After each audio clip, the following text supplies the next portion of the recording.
don't know about you guys, but I am on a fast right now. I'm on a fast until lunch. That's just to say that I don't really tend to engage in the practice of fasting very long. And so, we don't really do that much in our culture, do we? I mean, unless maybe a medical issue, maybe, there are certain procedures, right, that need a little bit of fasting.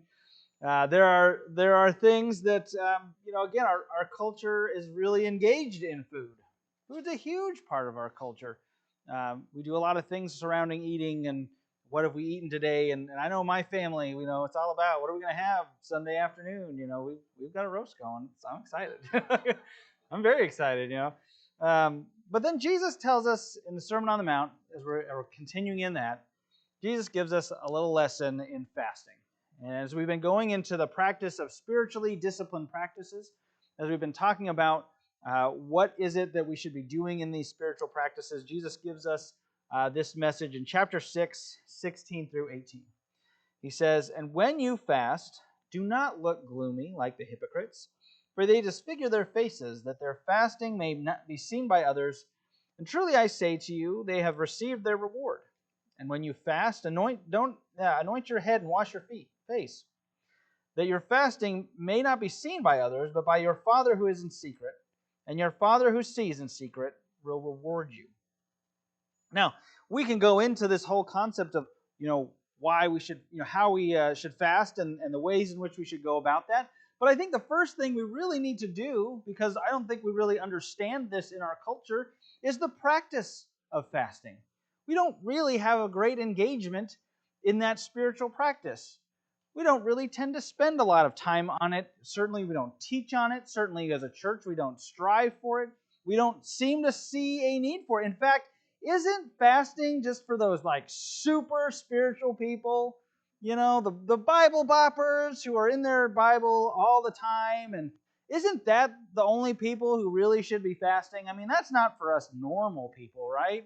That's what it seems like. That's what it seems like. Unless you're like ultra really, engaged in Christianity, fasting really doesn't seem to be for you. That's not the case. That's really not what we need to understand about it. And so let's just consider, okay, we got to consider this idea of fasting.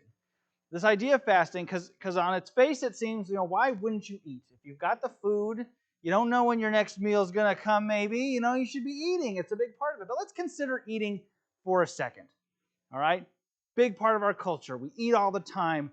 Even Jesus spent and used eating as a part of his ministry and a part of engaging with people. If you look at Mark chapter 2, verse 16, right, it says, "And the scribes of the Pharisees, when they saw that he was eating with sinners and tax collectors, said to his disciples, 'Why does he eat with tax collectors and sinners?' And when Jesus heard it, he said to them, 'Those who are well have no need of a physician, but those who are sick I came to call the righteous but sinners.'" Jesus used meals to engage with sinners, right? There is something about it that, is great. And, if you think about the concept of sharing a meal with people, I got to say, I love food in this sense. Obviously I love food. No, but I love food in the sense that it is a great equalizer. We all have to eat. We all need to sit down and have a meal. We all have to, have that part of consumption. And so, it's a great way to invite people over and have a meal, or go out to lunch and engage with people. It's just a great source of being able to come together in fellowship, right? It's wonderful. I enjoy it.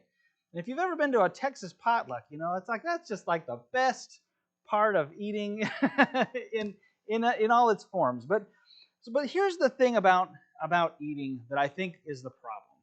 And this is where Paul comes in Philippians chapter 3. Paul engages that there is a problem here that we should be considering when we think about eating and what it can do for us and what it can do against us. Because he says in Philippians chapter 3, 18 through 19, he says, "For many of whom I have often told you, and now tell you even with tears, walk as enemies of the cross of Christ. Their end is destruction, their God is their belly, and they glory in their shame with minds set on earthly things." Now, Paul here is not necessarily talking about only eating, okay? But he illustrates a point. because he's really talking about all engagement in the flesh. All engagement in our fleshly desires can lead us astray in this very way. It can cause us to divert away from the cross of Christ. And that should be something that we should be scared to death of that, for one thing. I don't want that to happen to me. We should be scared to death of that. We should certainly be sorrowful when we see it happen to others. And we should certainly be concerned about the fact that that's going to be something that causes people to stay away from Christ, because they are so concerned about whatever physical desire that is. And if that means they're so concerned about what they stuff down their gullet that they're going to ignore Christ, that's a problem. All right? That's a big problem that we should be aware of. We should be thinking about it. So when we think about the idea that can be a desire that pushes us away from Christ, the question then is, can fasting really help me in this idea? Can fasting really help me understand and have an idea where I won't be driven away because I'm so, desirous of my belly, of what I eat, or any other physical desires? Is fasting a way in which I can help that problem? And I think it can. I think there's a way in which we can do that. But let's look at some examples of where fasting may have not concluded in the way we want to. Let's look at a couple options. Look at 1 Samuel chapter 1. And then add 13, chapter 14. I'm sorry. I'm in a weird place this morning. Okay. 1 Samuel chapter 14, in case you didn't catch that. 1 Samuel chapter 14. We see an instance where Saul calls for a fast for all the people to not eat anything. All right, he says in verse 24, he says here, and when the men of Israel had been hard pressed that day, so Saul had laid an oath on the people, saying, cursed be the man who eats food until it is evening, and I am avenged